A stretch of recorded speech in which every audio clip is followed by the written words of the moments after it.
Yes, like within Christianity, for example, there are a few denominations, and I use that specifically, there are smaller groups within that are pretty inclusive, like the Unitarians, for example, are a very inclusive group of Christianity. All right, and then even within denominations, like within the Baptist denomination, you're going to have some Baptist groups, like the Southern Baptists, are going to be more exclusive than the regular Baptists. So it just kind of depends. And you can have liberal and conservative groups within each of those denominations, which may be more inclusive or exclusive than the other. So it is very much, anytime though you hear them basically say, if you don't do it our way, you're wrong, that's exclusive. And usually you'll see that also in religions that are trying to convert. A religion that is really focused on conversion and converting everybody to their way is more likely to be an exclusive religion because they think their way is the right one and everyone should do it. Whereas religions that are inclusive are a lot less likely to be trying to convert people. Okay? Yes, ma'am? Okay. Syncretism, when two things blend together to create a new idea. Here we're going to look at religion. So the creation of new religious ideas out of the bringing together of other ideas. So, for example, when we look at certain religions, like Sikhism, for example, it really came out of, stop looking at your phone. Sorry.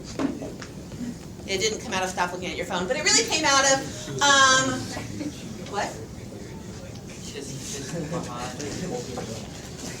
It really came out of Hindu and Muslim ideas. All right, and so we get a blend of those ideas then within Sikhism and that creation of a completely new faith. Agnostic versus atheistic.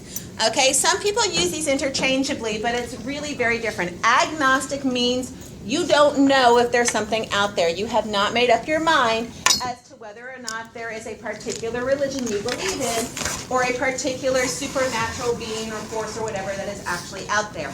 Atheism is different. Atheism is a positive belief that there isn't anything. All right? That this world, as we see it, is all that there is. That is atheism. Agnosticism says, I don't know. Yo no sé. All right? And that's basically what we're looking at there. Nathaniel, are you raising your hand or just kind of relaxing? All right. Okay. All right, click, please. Yes. Apostate versus convert. An apostate is somebody who left a religion. All right, they were a member of a religion. You cannot be an apostate from atheism. That's not a religion. But if you were a Christian and decided to leave Christianity and convert to another religion, you are then considered to be an apostate from Christianity. Like in the Life of Pi?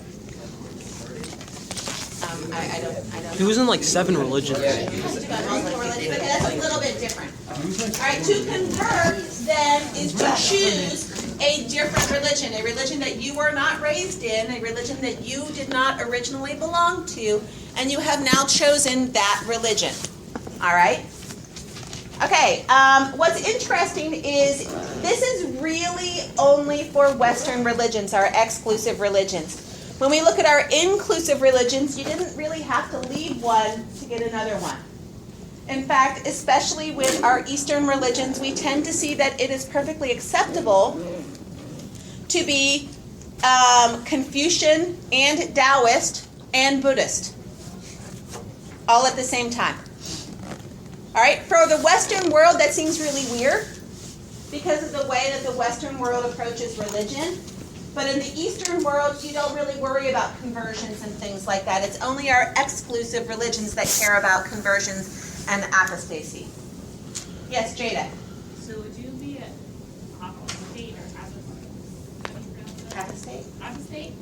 If say you were like little and like 1 of 4 or so, you were Christian or you were raised in a Christian household, and then from like 4 to 13 or somewhere around there, you're Muslim, and then from 4 to your current, or from 13 to your current age, you're Christian. What would that be?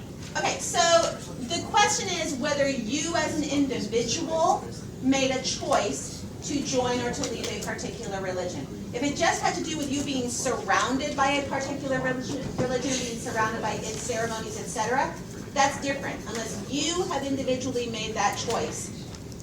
That's what we're talking about. Does that make sense? Okay, yes? Would you be considered an apostate if you married someone who wasn't your religion and you converted because you were being married to them? Yes. If you convert, it doesn't matter why.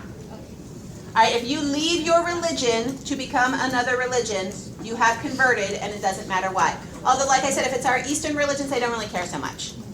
Yes? Wait, so apostate has something to do with convert, like they're not different? Like you've left. Apostate is like, here's my religion, and I'm leaving it.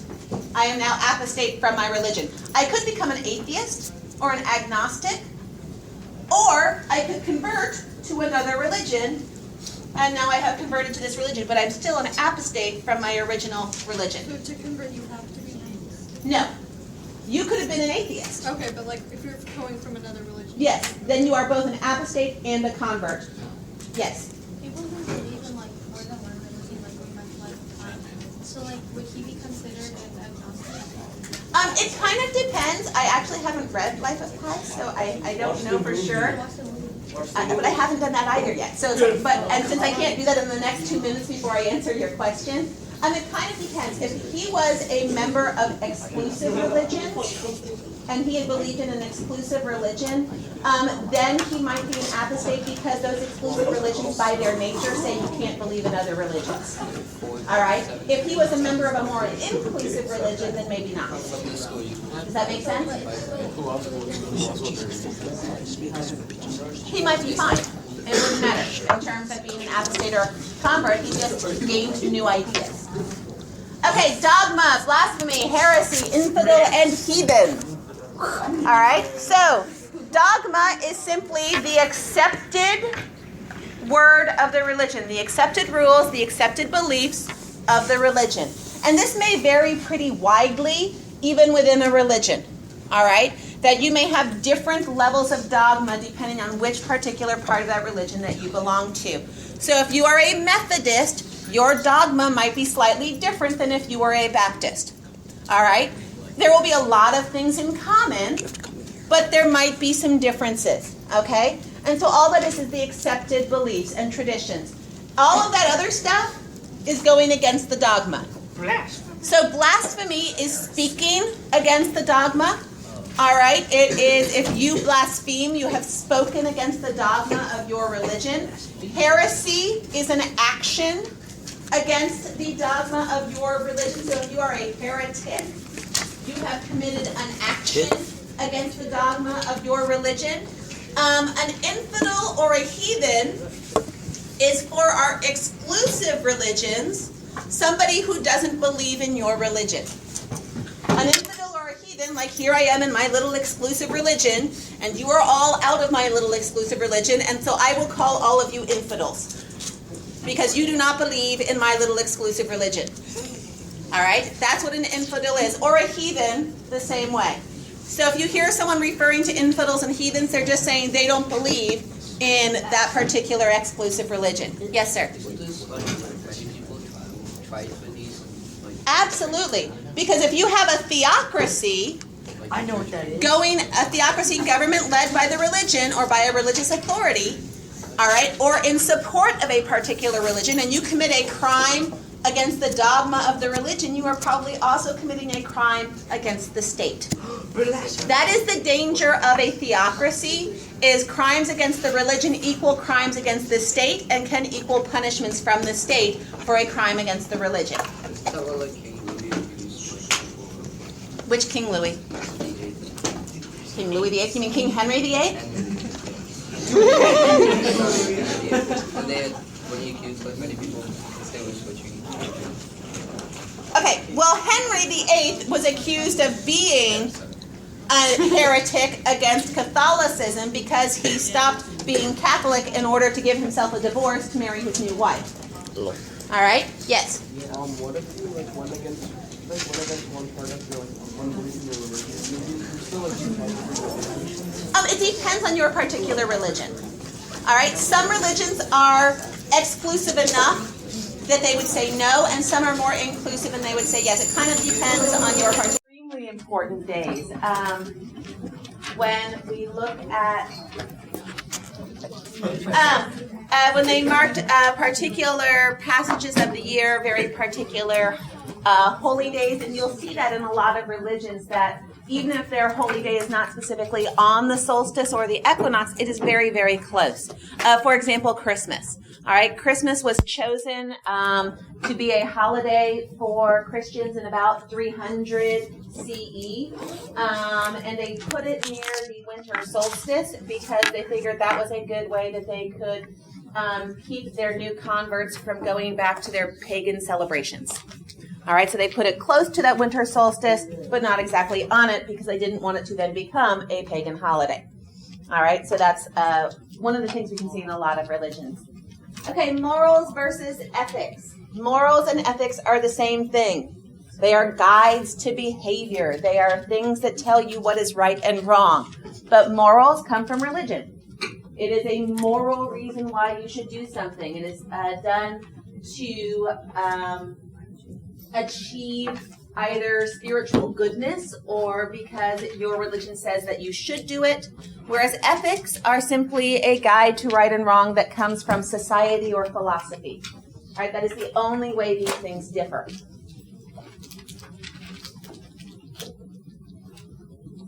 Matthew, you want to push for me today? Sure. You said a chair over there. Right. You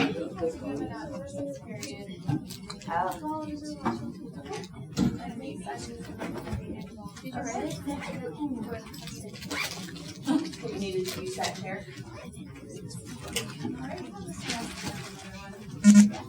All right. Okay, so fundamentalist, conservative, and liberal.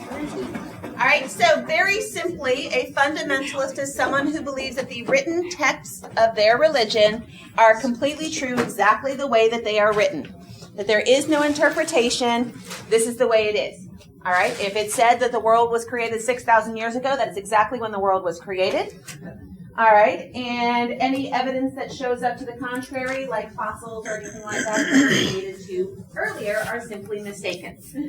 That is a fundamentalist view of religion. What is written is what is true. There is no interpretation. Yes? Is there any scientists that have like... There are a lot of scientists who are Muslim or Christian or Jewish. It doesn't seem like they were... I'm a scientist. Well, okay. Thank you, Lucy. Yes. Yeah. There are some scientists who struggle between their faith and their scientific principles, and some are easily able to coordinate the two. I love Uncle Bob. And or situation. Right. You can be a scientist and you can be able to. Yep. Okay. Okay. Conservative in terms of religion. It allows for a little more interpretation. It says, okay, maybe there's a few things that were written that we can interpret differently over time, either through more study or we understand them differently, or because things have come to light, other evidence has come to light that has changed it a little bit, but the religion is predominantly the way that it should be. That would be a conservative view, right, Arjun? If you're following us, you can stand up, sir. Really? Because your eyes were giving a different message. All right. Liberal. A liberal view of Christianity, of religion, Christianity, Judaism, whatever. A liberal view is going to allow for a lot more interpretation. It is going to say that the religious texts as written are more guides, that they are more symbolic in their meaning rather than literal in their meaning. A fundamentalist say what is written is literally the way that it is. A liberal says what is written is symbolic about the way that it is, and you can learn from it, but it is not to be taken as literal truth. All right, so this is some variations, and you will find this in every religion. There are fundamentalist Christians, there are fundamentalist Muslims, there are fundamentalist Jews, there are fundamentalist Hindus, there are fundamentalist Buddhists, probably.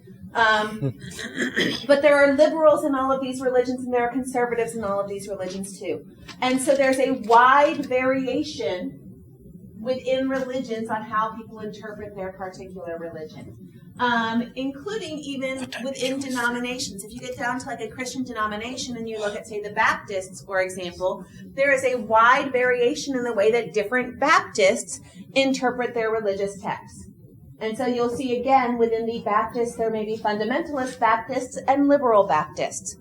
And that's just the way religion is, because religion is a very personal experience and people interpret their religion differently. An idol, you may have heard of idol worship, somebody worshiping idols. An idol is just a thing which is worshipped or praised excessively. Some people say that in American society, money has become an idol, that people spend too much time focused on money and things like that. So when you hear those kinds of phrases, that's what they're referring to. They're referring to that kind of worship of statues and things like that, which has happened sometimes in history. A myth. How many of you have heard of the Greek myths? All right. Roman myths, Norse myths, etc., all the myths. Okay. So do you think that Greeks went around saying, hey, did you hear that new myth about Persephone? Yeah. No, they did not. Because it was their religion. All right? Myth is simply a religious story you don't believe in. So what if I do? Then it's not a myth. All right? So we call the Greek religion a mythology because we are implying it's not true. Native American, you'll hear this, Native American folklore, when they're talking about Native American religions. And by calling it folklore, they're implying it's not true. You usually hear this from people who are not part of that ethnicity or part of that religion, etc., because it is very much a statement of that is not true. It is a myth.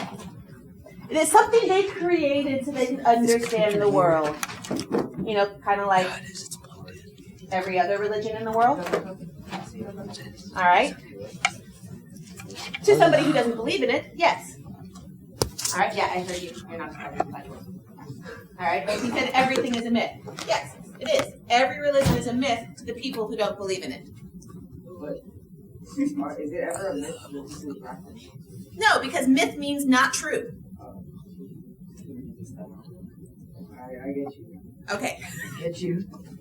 All right. Avatar. An avatar is a physical form of a deity. All right. Who comes to the earth to accomplish a particular task. For example, in Christianity, Jesus Christ is an avatar of God who came to earth to accomplish the tasks that he was given to accomplish. Yes. Is there a relation to the difference between the geographical term of avatar and an avatar you'd find in the game? I have no idea, honestly. All right. I honestly don't know enough about the game to answer that question. Like any Avatar. game. Like any game, like an avatar, like Well, it's just an avatar in any video game is kind of a representation of you going in to accomplish a particular task. All right. So in some ways, in a video game, aren't you kind of playing the deity? you're controlling. You are controlling the stuff that happens in the game. You can resurrect people. Not most of the time. All right. But yeah, an avatar is that physical representation. Within religion, we're talking about a physical representation of the deity who came to earth to accomplish something. All right. Yes, ma'am. Is there a difference between an avatar and a prophet or a deity? Yes, there is. An avatar is specifically part of the deity or a representation of the deity who comes to earth. A prophet could just be a regular person who happened to have really good communication with their deity. Also, Muhammad is not an avatar. Correct. I told you. He is a prophet. He has really good communication with his deity and therefore can give the deity's words to people. Islam doesn't have an avatar. Hinduism has a number of avatars. Buddhism has some avatars. Christianity, of course, has some avatars. A couple of them, actually. All right.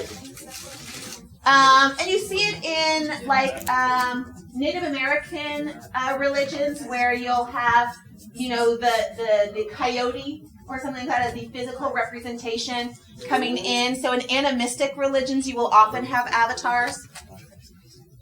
Okay, I'm going to move us forward because we're going to skip a bunch of stuff.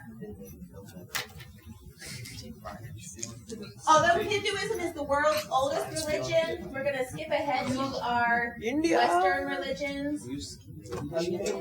I think we're being discriminated here.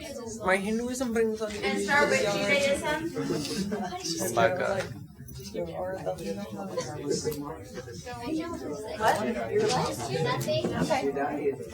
Alright, so Judaism, one of the oldest religions in the world, but not the oldest. Alright, Hinduism? Yes.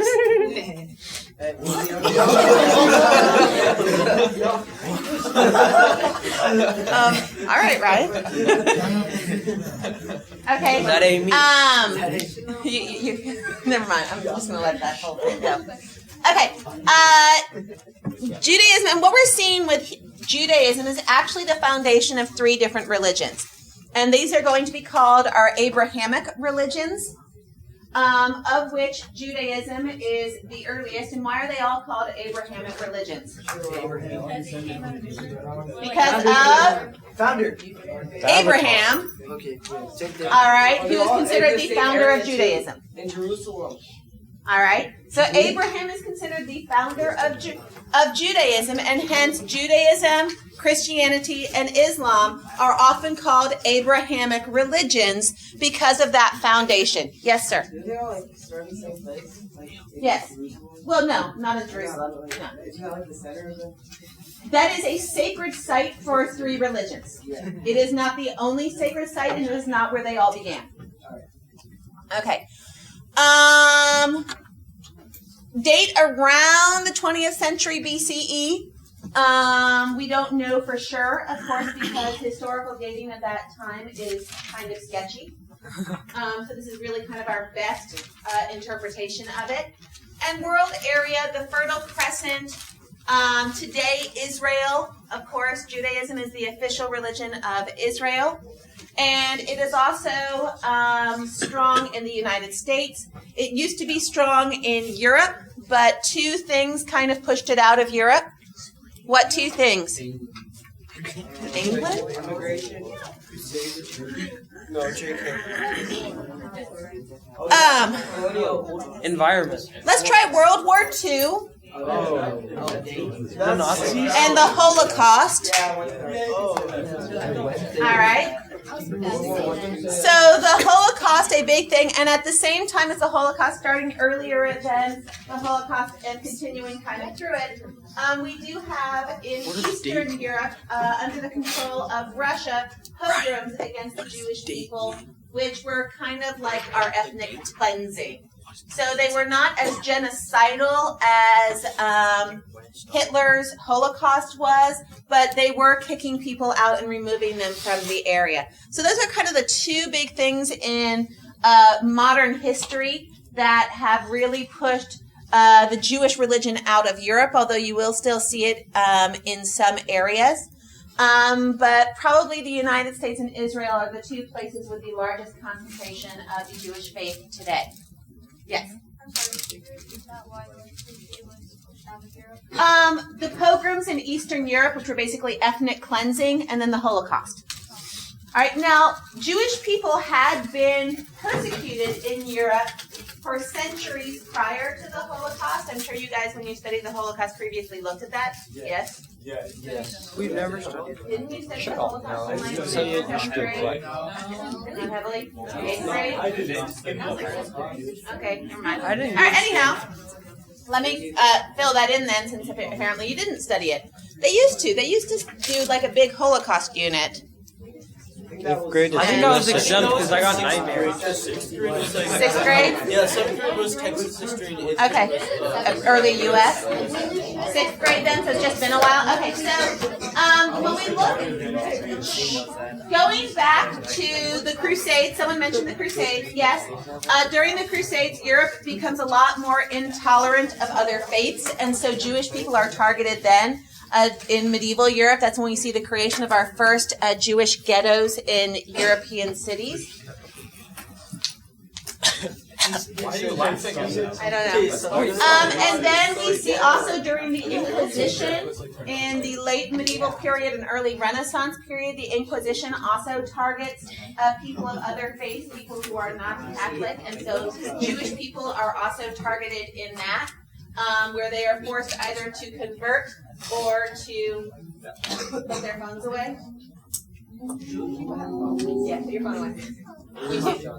Yeah. They're either forced to convert or leave, or they're imprisoned or burned at the stake, etc., etc. All those things. Yes. Wait, what does it mean, date 20th century? Like, is that when it started? 20th century BCE. So, wow, that was a long time. Before the Common Era. Yes. So, texts and major documents. The Tanakh, which includes the Torah, which is the first part of the Old Testament for Christians. The Nevi'im, the Ketuvim, and the Talmud, which are religious writings in terms of the way that religious scholars through the centuries have written on these religious texts.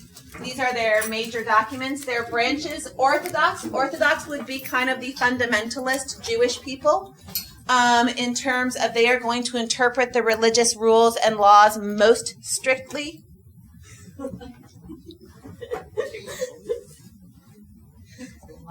Is there anything you want to share? Put it away.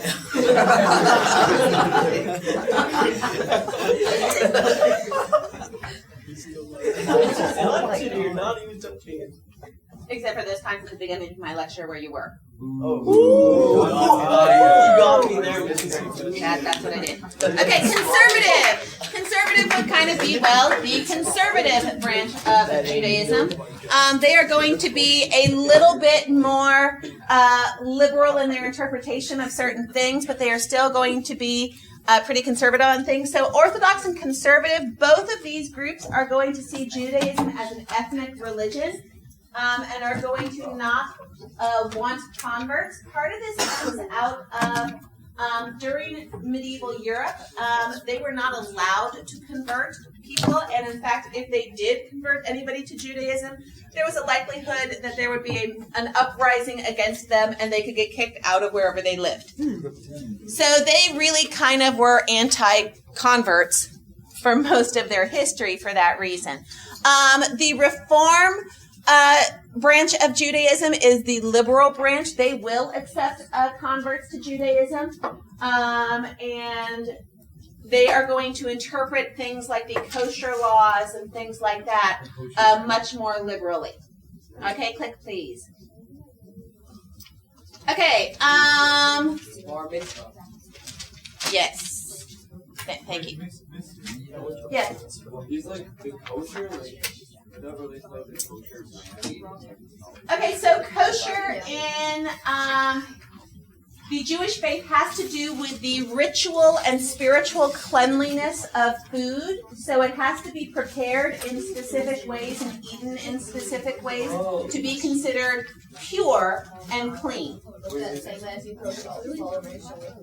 Well, that's a superstition. That's slightly different. All right, so this has to do with, like, in terms of meat, the way that the animal was slaughtered. All right, and so the animal has to be slaughtered in a particular way to be considered religiously pure and clean, and therefore appropriate for people to eat. All right, and so therefore, when you see something that is some sort of meat that is kosher brand, what they are saying is, we have prepared this food in accordance with these rules, so you know this food is safe to eat.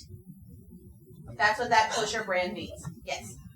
So it's like I heard like kosher salt or like kosher products are blessed by a rabbi before they're sold. Kosher products are simply made in accordance with Jewish dietary guidelines. So would they be meant for Jewish people? Well, anybody can eat them, but they are prepared to Jewish dietary guidelines. All right, and Jewish dietary laws and Muslim dietary laws are actually very similar. And so often you will see that if somebody of one particular faith can't get something that is specifically related to their particular faith, they can often swap it in from that other faith, and they are very similar in their ritual preparations. Yes, Jada. There's a number of things. A lot of it does have to do with preventing suffering of the animal in terms of they don't want you to like club an animal to death kind of thing. And it's also things like, draining all of the blood out of the meat. There are certain foods that are just considered to be unkosher, like pig meat is simply unkosher. They will not eat any pig meat if they follow kosher guidelines. They will not mix meat and cheese or meat and dairy products together, because you do not serve, I think that the quote is, you do not serve the meat of the kid in the milk of the mother. What exactly does that So mean? you would not serve meat in the milk that, it possibly came from its mother kind of thing. And so meat and cheese together, meat and milk together, and in the strictest households, they will actually have separate plates for dairy products and meat products, and perhaps even separate refrigerators. All right, and so that is, okay. And so that's in the strictest families where they are going to follow kosher. Yes. Cheese hamburgers? No. No hamburgers. There's that. Okay. One of the guiding principles of Judaism is that they were chosen by their God, that their God specifically chose them as his people. And so then they created a covenant, an agreement between themselves and their God. And therefore, that's where a lot of these rules and guidelines come from. They come out of that agreement that they created with their God. Their Sabbath is Saturday. That was the seventh day of the week. So those of you who are Christian and you hear that on the seventh day God rested and therefore that is the Sabbath, but your Sabbath is actually Sunday, they moved it so that it wouldn't be on the Jewish Saturday, the Jewish Sabbath. All right, so around 300 CE, when the Christian church sat down and decided they were going to do everything to make themselves not look Jewish, among the things that they did was move the Christian Sabbath. And they moved the Christian Sabbath to the next day, to Sunday, the first day of the week, so that they would not be confused with being Jewish. So, Yes? did they change the Bible itself? Well, I mean, when we get to Christianity, of course, there were more religious texts that were involved in the Christian holy text, all right, than were involved here. They left some of these books out, and they created their own new ones. Okay? Circumcision is part of the covenant. That the afterlife is the paradise, and one of the things in Judaism is they are waiting for their Messiah. All right, so they are waiting for their leader to come to them. Whereas in Christianity, the big difference is they say their Messiah already came. And it's coming back. And then possibly, depending on your denomination, coming back. Okay. Ceremonies and rituals, the bar and bat mitzvahs, these are ceremonies where a kid basically becomes an adult in the eyes of the religion at age 13. I don't even want to know.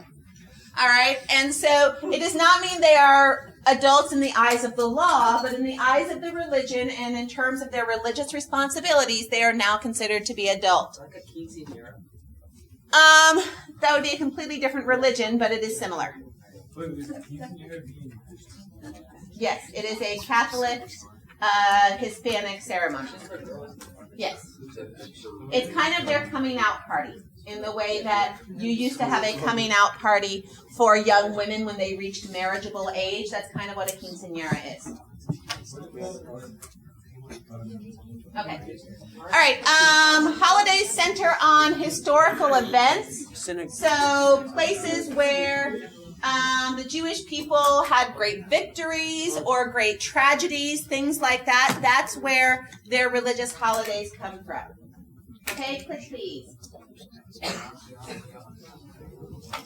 Okay, you don't have to write all this down. Yes.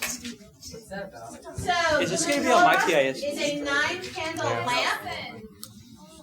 It symbolizes the miracle. They were basically under siege by, was it Romans? I think it was Romans. They were under siege by Romans, and they thought that they were going to run out of lamp oil, and miraculously, the little bit of lamp oil that they had lasted 9 days. So the menorah symbolizes this miracle of the lamp oil lasting that long.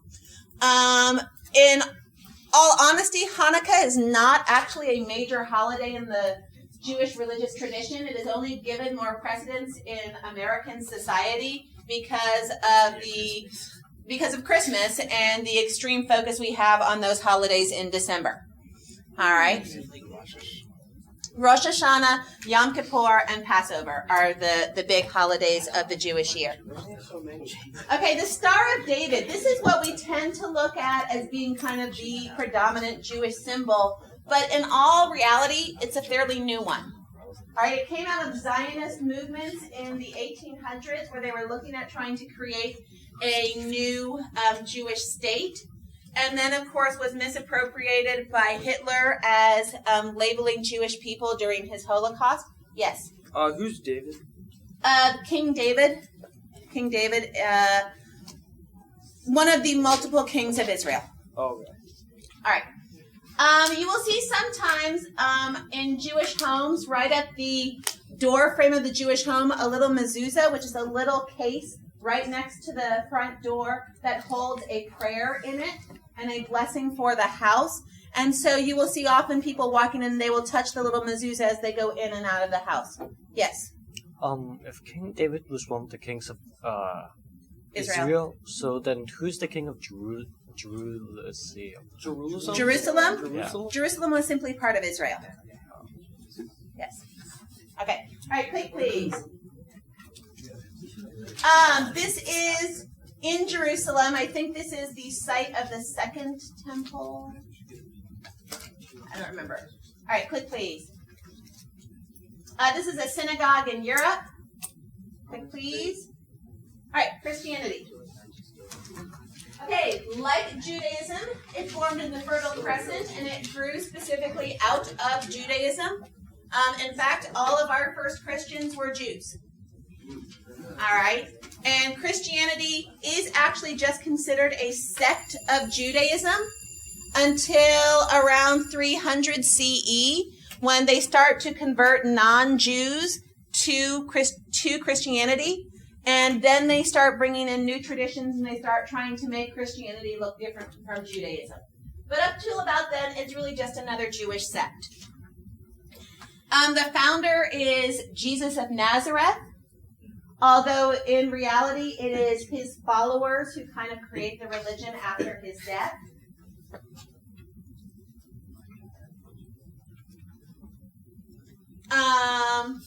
The date that it is considered founding is around his death, around CE 30. In this particular case, you can use the terms BC and AD because those are Christian terms. BC meaning before Christ, and AD meaning Anno Domini, year of the Lord. All right, it does not mean after death. It means Anno Domini, year of the Lord. Yes. How do you spell Anno Domini? ANNO space DOMINI.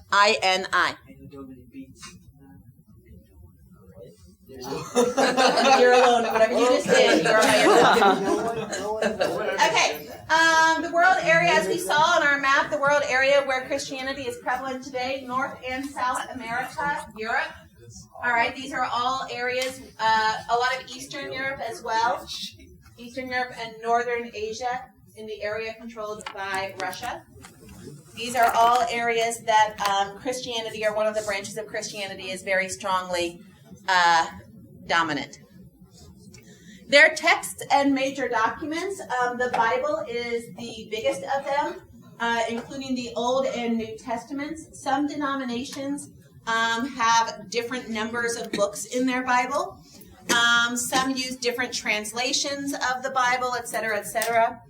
And some have other writings by religious figures that have also become part of their religious text. For example, in Catholicism, you will often see references to the writings of people like St. Augustine and people like that. In Mormonism, you will see references to the Book of Mormon and those kinds of things. So they may have additional text, but the Bible is the main text.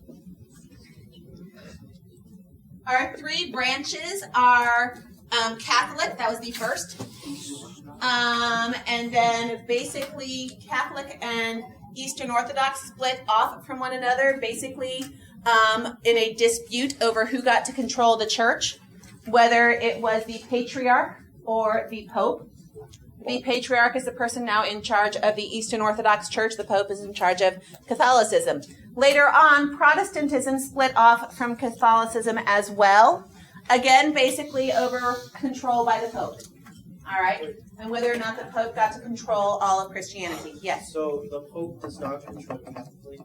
The Pope does control Catholicism. The Pope is in charge of Catholicism. He is not in charge of Eastern Orthodox or Protestantism. Okay, so The Patriarch is in charge of Eastern Orthodox, and nobody's in charge of Protestantism. All right? Okay, click please. So major beliefs. The first one, and the one that ties really all Christians together, is the idea that Jesus is the Messiah. All right, and he was the person they were all waiting for, and he was the person who came in fulfillment of the ancient prophecies. That is pretty much the one belief that all Christians share. All right, once you get out of that one belief, there's a very, very wide variation in what Christian groups believe. Yes, sir? Oh, what's a Messiah? A Messiah is someone who comes to save you, to rescue you, to raise you to a higher plane, whatever it is. All right, it's kind of translated as leader, like a leader who saves you. Okay, the Trinity. Not all Christian groups recognize the Trinity as being divine. Some Christian groups do recognize the Trinity as being divine. So the Trinity is basically the three parts of God. All right, Father, God, Son, Jesus, Holy Spirit, this kind of invisible force. All right, that can come down and affect things. Okay, so in that way, there are people who say Christianity really looks awfully polytheistic. Yes. One could argue. Multiple gods. how are you doing that? Father, Son, Holy Spirit, all divine, but three separate Allah. things. There are absolutely. And I said that when I started talking about the Trinity. All right. Now, there are other people who say then. There's a nuance here that you need to pay attention to. There are other people, and they say this about Hinduism as well, that rather than being monotheistic or polytheistic, Hinduism and Christianity are what we would call henotheistic. All right? Henotheistic means you have one God, but that God is in multiple parts. All right? Did you just say like Brahma? What? What? What did you say? Like Brahma. Yes. You're talking about Brahms. No, we're not. Okay. So, Christians also believe that you will go to a paradise or not a paradise after death. They believe that Jesus was resurrected after his death and came back to earth to tell people about it. Faith, in Protestantism especially, you will see faith as a transformer, that faith is a way of accomplishing things. As we said before, they moved their Sabbath to Sunday so that they would not look Jewish and that they would have their Sabbath day on a different day. And then they moved all their other holidays away from Jewish days as well. Okay, in one version of Christianity, in Catholicism, you have three options after death: heaven, hell, or purgatory. which is purgatory is where you go if you're not quite good enough for heaven yet. And so you'll go hang out in purgatory until you are. Nice. It's like the waiting room. It is. It was Tae-sung. Tae-sung. Okay, ceremonies and It was rituals. Ryan. The Catholic Church recognizes 7 sacraments, meaning 7 religious rituals that all Christians should perform, but other denominations do not recognize all of those rituals. And so depending on the particular denomination you are looking at, you may see more or less rituals being practiced. Yes, sir? What are these rituals? These include things like baptism, marriage, extreme unction, which is basically given at death, things like that. So there are various ceremonies. In Catholicism, you also have the sacrament of confession, the sacrament of joining the priesthood, etc., etc., etc. Those kinds of things. Various holy days throughout the year. These are either based on historical occurrences in the early church or on things in the life of Jesus. All right, click please. Okay, one of the things we see in Christianity is this philosophy of sin and redemption, that you can do bad things, but you can be redeemed as long as you have enough faith. All right, our major differences between the branches. In Catholicism, you have a celibate pope and priests who interpret the religion for the people. They tell the people what the religion means and what the religious texts mean. In Eastern Orthodox, you do not really have a pope. All the bishops are considered equal, but the patriarch is kind of the most equal. All right, so he can have more influence. And they hide the holy relics from the people. They also follow 7 sacraments. In Protestantism, there is no one leader. The Pope is not the head of the church. In some Protestant denominations, the preacher may still interpret the religion. In others, there's more focus on your individual interpretation. Like in Quakerism, for example, there is no preacher at all. There is no one who stands up in the service as being the person in charge and tells people what to think. Okay? It is all about your individual relationship with your religion. And so that's a very different way as opposed to, like, for example, Church of England or Anglicanism or Episcopalian, as we call it here, where you have, a very formalized church service and things like that. Okay, click please. Here we see a very nice European cathedral. Click please. All right, an Eastern Orthodox. All right, click please. Okay, here's a much simpler church. Click please. Okay, and Islam. You take the clothes off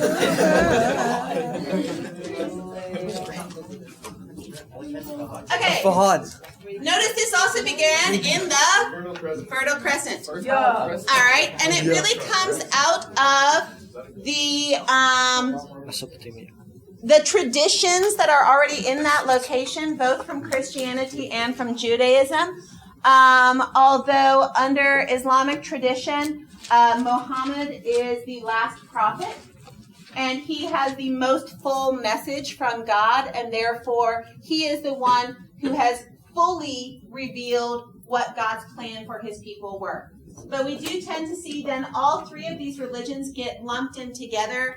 In Islam, they call the people who practice Judaism and Christianity people of the book because they are following many of the same traditions. The founder is Muhammad. The date, this is one of the religions where we actually have a specific date. All right, 622 CE. All right, notice I'm no longer using AD, etc., because it's not a Christian denomination. Yes, sir. So is this the oldest? What? I mean, the youngest? Youngest of the 3. Yes. Yes. Okay. Yes. Is Islam considered a Western religion? It is because it comes out of that same tradition. All right. Even though they all actually were started in the Eastern Hemisphere, they were started in kind of the Western half of the Eastern Hemisphere. All right.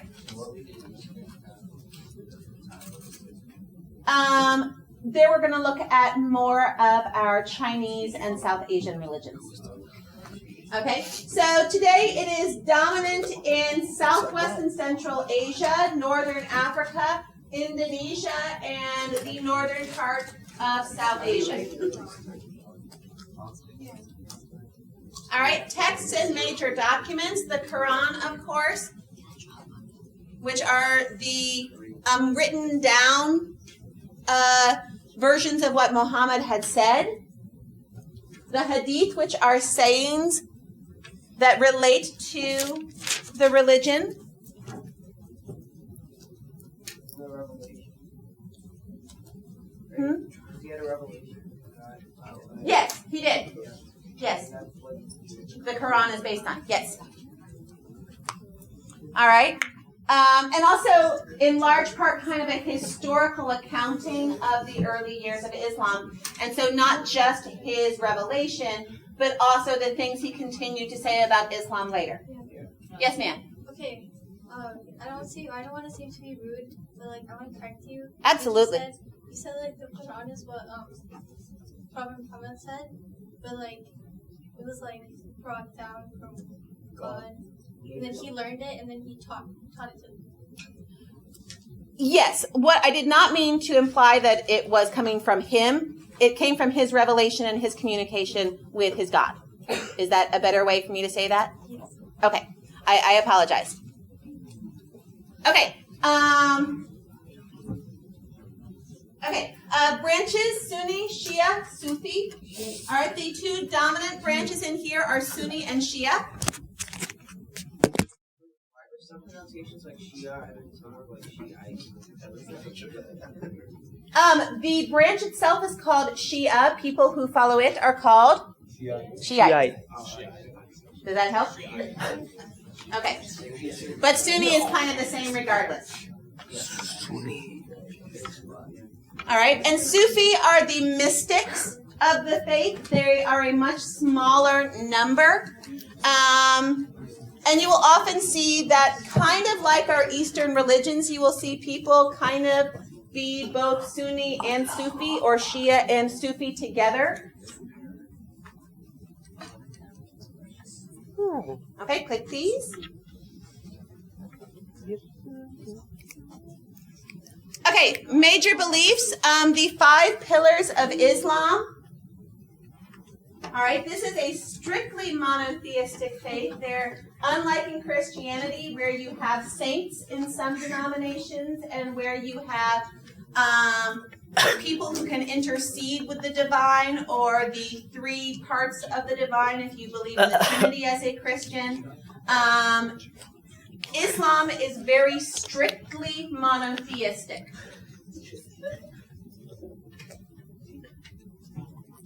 The 5 pillars of Islam are basically the specific things you need to do throughout your life as a Muslim. Gentlemen, over here, is there an issue? Okay. They include pilgrimage to Mecca, if you are able to do it. They include giving to charity. They include prayer at various times of the day, every day. All right, so there are a number of things that are included within this. The fast of Ramadan. Okay, jihad is generally interpreted to mean a personal struggle, not a war against other people, although in some situations we have heard it used that way. Their worship day is Friday. So is that like what they call, what was that word there?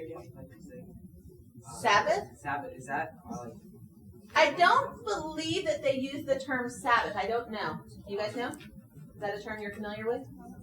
I was going to say, I don't believe that Sabbath is used in Islam. I think that's only used in Judaism and Christianity. Yes, sir. Well, even if they don't use the term Sabbath, it's basically the same definition, right? Yes. Yes. Okay, so we have Islam on Friday, Judaism on Saturday, Christianity on Sunday. Yes. like have one day Weekends are religion.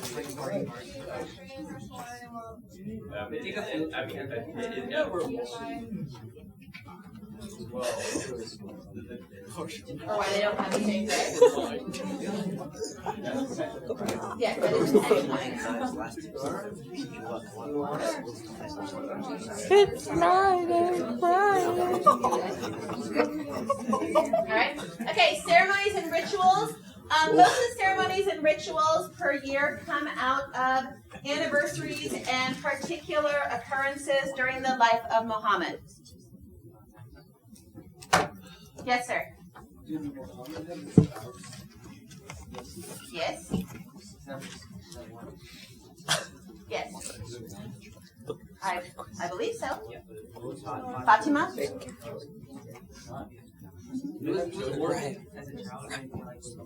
Yeah. Wait. Fatima? No. Was it Khadijah? Fatima? Okay. All right. He had a daughter.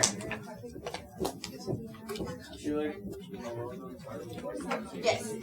So it's called like the five people. It's like a family tree. Yes, they were the yes, and most of our first caliphs in Islam are related in some way to Muhammad or to the struggle to bring Islam to that area. Okay, click please.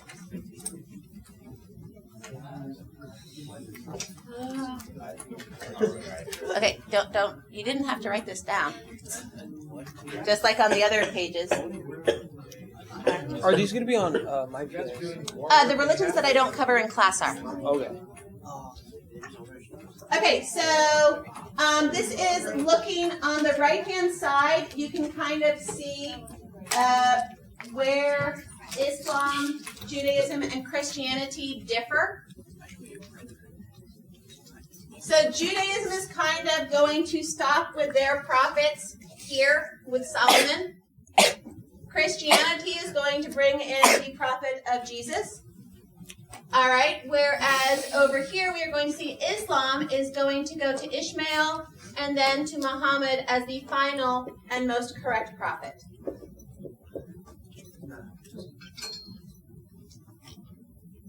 Okay, in terms of the branches, the early part of the religion, we're looking at who can succeed Muhammad and who can succeed people in guiding the faith. Is there, and this is something I have to ask, is there a caliph currently? Is there anyone who's kind of recognized as that in any way? Someone who guided the religion and who was kind of seen in similar ways, but not the same way. So don't go, the caliph is the pope. It's not that. But in similar ways to the Catholic pope. That he guided the faith and was the ultimate authority of the faith. I can talk to you about this after class. So it's much more local? Okay, I can see that. So like Protestantism in that way. Yes. I can tell you something like after class. I sex about Shia. Okay. You can tell me now. I'll give you the website. Okay. All right. So when we first see these branches split off from one another, they split off over who that caliph can be. So the Sunnis say that the caliph could be any righteous Muslim man. That he could be the caliph and could lead the people. Whereas the Shia said that that caliph had to be a descendant of Muhammad. All right. So this is where we're going to first see that division is over who can lead the faith. Yes, ma'am. I'm sorry, I can't hear you. The imam? He's in a mosque. He is a local leader.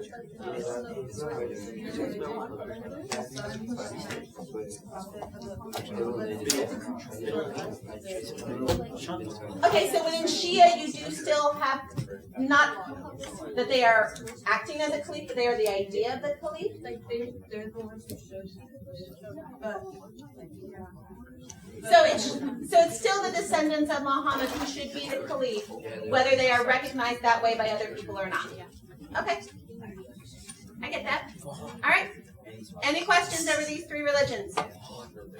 Yes, sir. Yeah, well, basically, it's also more similar like the Christianity after hell, like that like except we have a judgment day, same as Christianity, but then there's also we have seven levels, like where first is like your like heaven sort of, and seventh is like the hell sort of. Okay, so there's different places you may go depending on the way you led your life. All right. Okay. Ms. Schwartz. Okay. I didn't leave you a lot of time. Sorry. No, it's fine. They're going to be working on this one themselves. Okay, so guys, here's what I want you to do, okay? You are going to take a look at the illusion sheet in their iPhone watching lab. The one thing actually, guys, this is great, so I want to revisit here. Remember we were talking about code switching, guys? Oh yeah. Okay, so one of the ways that people are involved in code switching, all right, guys, and y'all are going to work together on this in a second, but you need to know like all the directions here, okay? Is that they will tell particular stories, or because even beyond language and register, the types of stories that they tell. Okay, and so one of the things Dr. Martin Luther King Jr. was very good about doing this in his speech.